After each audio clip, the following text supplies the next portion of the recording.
Recently interesting case سامنے آیا کہ کئی لوگ جو تھے جو بنگلہ دیش سے ٹریول کر کے دبئی جی جو انڈین انویسٹیگیشن اور بنگلہ دیشی جو انویسٹیگیشن سے چیز سامنے آئی ہے کہ بنگلہ دیش سے جا کے دبئی سے وہ افغانستان آئے.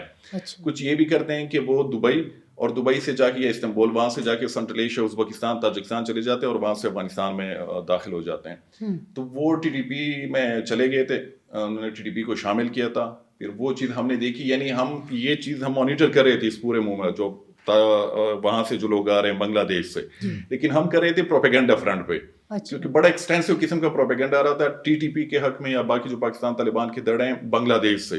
اچھا وہ ہمارے ذہن میں تھا وہ چیزیں, لیکن یہ نہیں تھا کہ فزیکلی لوگ آ کے جوائن کر رہے ہیں. تو پھر آپ کو بھی یعنی یاد ہوگا کہ ریسنٹلی ایک آئی بی او ہوا تھا کرک میں, تو وہاں پہ ایک وہ مارا گیا جو بنگلہ دیش نیشنل تھا. جی جی تو وہ لوگ آ رہے ہیں وہاں سے. ابھی انڈیا میں جو حملے ہوئے ہیں نیو دہلی وغیرہ میں, اس کے والے سے بھی اطلاعات ہیں کہ وہ دبئی سے افغانستان چلا گیا تھا. داعش خراسان کا بھی یہی ہے کہ داعش خراسان نے کبھی بھی یہ کلیم نہیں کیا کہ ہم صرف پاکستانی تنظیم ہے یا افغان تنظیم ہے, بلکہ وہ تو ٹرانس نیشنل جہادی ان کا وہ ان کی سوچ ہے. تو اس میں ٹرکش بھی ہیں, اس میں یورپینز بھی ہیں, اس میں سنٹرل ایشینز بھی ہیں, اس میں رشین بھی ہیں, چیچن آذربائیجان کے لوگ بھی ہیں, پاکستانی بھی ہیں, افغان بھی ہیں. تو پورا ایک یعنی ایک وہ ہے یعنی کلسٹر ٹائپ وہ بنا ہوا ہے. اور جس طرح ماضی میں ہم نے القاعدہ کو دیکھا تھا کہ القاعدہ میں ہر طرح کے لوگ تھے, یعنی القاعدہ کا جو ترجمان تھا جو سب سے مشہور ترجمان بنا وہ خود امریکن نیشنل تھا اور کنورٹڈ تھا, یعنی وہ وائٹ امریکن نیشنل تھا. کون؟ گدان, میں اس کا نام بول رہا ہوں, ہاں وہ جو ڈرون میں مارا گیا تھا. تو ایک جہادی گروپ کے لیے وہ اس چیز پہ بلیو نہیں کرتے کہ بس میں نے صرف پشاور سے لوگوں کو ریکروٹ کرنا ہے یا پختونوں سے یا پنجاب سے, تو ان کی نظریں سب پہ ہوتی ہیں. اگر کوئی یہ سمجھتا ہے کہ کوئی دہشت گرد مارس سے آیا ہے یا جوپیٹر سے جو ہے وہ آیا ہے, یا اس کو بننے میں جو ہے وہ کیا چیزیں استعمال ہوتی ہیں, تو یا وہ پاکستان میں نہیں ہے یا افغانستان میں نہیں ہے یا کہ دنیا کی کسی جگہ میں بھی نہیں ہے, تو اس سراسر جو ہے حقیقت سے بالکل جو ہے وہ منہ موڑنا ہے. دنیا کے اندر ڈیموکریسیز جب فیل ہوتی ہیں, اکنامک ڈاؤن فال آتا ہے, فلسطین کا ایشو, بلکہ آپ کو اس بات پہ حیرانی ہوگی کہ یہ جتنے بھی پکڑے گئے ہیں داعشی, یہ سیل جو تھا جس نے کروکس ہال کے اندر جو ہے وہ اٹیک کیا رشیا میں, اور جنہوں نے ایران کے اندر اٹیک کیا, افغانستان میں بھی کیا, پاکستان میں بھی کیا, یہ 100% جو ہے وہ فلسطین کے نام پر جو ہے وہ ریکروٹ ہوئے تھے. اچھا, یہ سب کے سب فلسطین کے نام پر ریکروٹ ہوئے تھے. اس میں سے کوئی بھی ایسا شخص نہیں ہے جس کو اس لیے جو ہے وہ جا کے ریکروٹ ہوا تھا کہ اس نے افغانستان میں کوئی کارروائی کرنی ہے, پاکستان میں, ایران میں. All of it is about Palestine.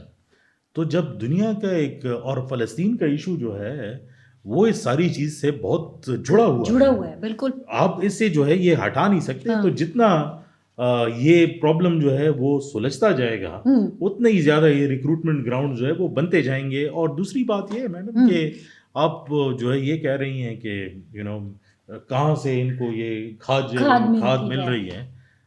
Current situation اپنے ارد گرد دیکھیں. آپ نے 12 ممالک کا بھی نام لیا نا, وہ تو 12 ممالک تو ہی ہیں. آپ نے فضل الرحمان صاحب کے جلسے سے پہلے جو ہوا وہ آذری نیشنل تھا.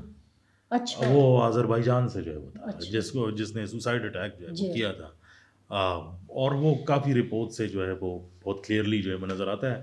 اس پورے سیل کو جو ہے وہ کے پی کے اندر جو انٹیلیجنس کی کاؤنٹر ٹیررزم ہے اور سی ٹی ڈی کے پی ہے, ان نے اس پورے سیل کو جو ہے وہ وائپ آؤٹ جو ہے وہ کر دیا تھا. اچھا, اور اس کے بعد کی جو آپ نے جو ہے وہ بات کی کہ مستونگ یا بلوچستان کے اندر, تو میں یہ بہت آپ کو صداقت سے کہہ رہا ہوں کہ دنیا کی 71 انٹیلیجنس ایجنسیاں 71 ممالک کی, ان کا ایک داعش خراسان کے خلاف ایک گٹھ جوڑ ہے. اور اس میں جو ہے یہ سب ایک دوسرے کے ساتھ جو ہے وہ شیئرنگ جو ہے وہ کرتے رہتے ہیں. اس میں ایسے ممالک بھی ہیں جو شاید ایک دوسرے کو جنرلی بلیم بھی کرتے ہیں, لیکن پھر بھی جو ہے وہ ایک دوسرے کے ساتھ انٹیلیجنس شیئرنگ جو ہے وہ کرتے ہیں. تو اس کے اندر یہ چیز چھپانا بالکل ناممکن ہوتا ہے. اچھا, کہ کوئی بندہ جو ہے وہ پکڑا گیا ہے اتنا ہائی پروفائل اور اس کا کچھ پتہ نہیں ہے. اور اگر پاکستان باقی میں جو ہے وہ داعش کی پش پناہی جو ہے وہ کر رہا ہوتا تو گلوبل پلیٹ فارمز پہ کہیں نہ کہیں یہ بات جو ہے وہ آ چکی ہوتی. کیونکہ بہت ساری چیزیں جو ہوتی ہیں, نہیں میں پشت پناہی کی بات نہیں کر رہی, ایک نیریٹو تھی. میرا ایک سوال لے دیکھیں پریزنس کی, میرا ایک سوال, جی میرا سوال اس طرح بنتا ہے نا کہ میں یہ نہیں کہہ رہی کہ میں افغان طالبان کی جو اس اسٹیٹمنٹ ہے اس کو میں سیکنڈ کر رہی ہوں، ایسا نہیں ہے، میں صرف کنیکشن جوڑ رہی ہوں، کیونکہ آپ دیکھیں نا تواتر کے ساتھ 2022 سے لے کر اب تک بہت اہم ٹارگٹ جو ہے ان کے سرے ہماری اپنی پولیس نے داعش کے ساتھ جوڑے ہیں، جی تو پریزنس تو ان کی ہے نا.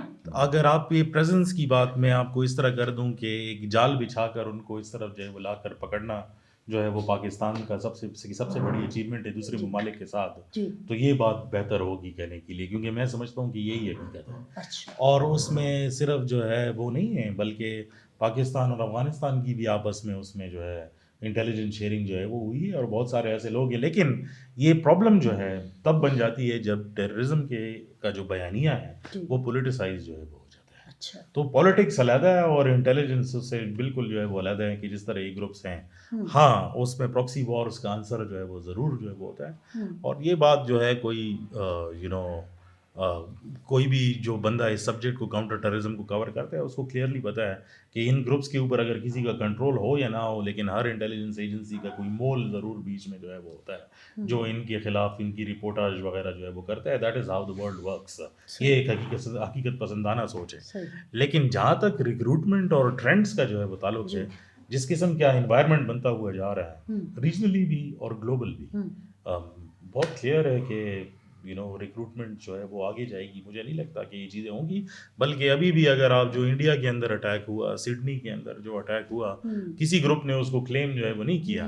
وہ سارے انسپائرڈ اٹیکس ہے. بلکہ میں اور احسان اس کو جو ہے وہ دیکھ بھی رہے تھے کہ جب ان کا لٹریچر ہم نے دیکھا جو ان سے جو ہے وہ برآمد ہوا، تو اس میں کسی ایک گروپ کا لٹریچر بھی نہیں ہے، مختلف گروپس کے ہے. اس کے لیے ایک ٹرم جو ہے وہ آج کل استعمال کرتے ہیں، اس کو کہتے ہیں سیلڈ بار آئیڈیالوجیز. یعنی جس طرح آپ اگر کسی پیزا والے جو ہے وہ جائیں اسٹور میں، تو انہوں نے ایک سیلڈ بار جو ہے وہ لگایا تھا جہاں پہ آپ لیتے ہیں تو آپ اس میں الگ الگ قسم کا سلاد، تھوڑا یہ لے لیں تھوڑا یہ لے لیں. تو اسی طرح جو ہے یہ گروپس جو ہے وہ سیلڈ بار آئیڈیالوجیز پر، یعنی دنیا کے اندر یہ ٹرینڈ بنتا ہوا جا رہا ہے کہ لوگ انڈیویجولی اٹیکس جو ہے وہ کریں گے، وہ شاید کسی گروپ کی طرف جائیں بھی نہ. اینڈ اس لیے دنیا کے جو سرویلنس صرف ان کے اس پروپیگنڈا سے انسپائر ہو کر، that is one of the main things. تو یہ جو پروپیگنڈا ہے، اور میں کلیئرلی سمجھتا ہوں کہ جو بیانیہ کی بات ہم کر رہے تھے، جو ٹیررسٹ گروپس ہیں یا دہشت گرد ایلیمنٹس ہیں یا ملیٹنٹس ہیں یا جہادسٹ ہیں، ڈیپینڈ کرتا ہے کہ آپ کی اپنے جو ہے وہ پولیٹیکل کریکٹنیس کو کیا ہے، جو ٹرم آپ استعمال کرنا جو ہے وہ چاہیں. ان کا جو پروپیگنڈا ہے یا ان کا بیانیہ جو ہے وہ ان کی کائنیٹکس سے کافی زیادہ مؤثر ہے.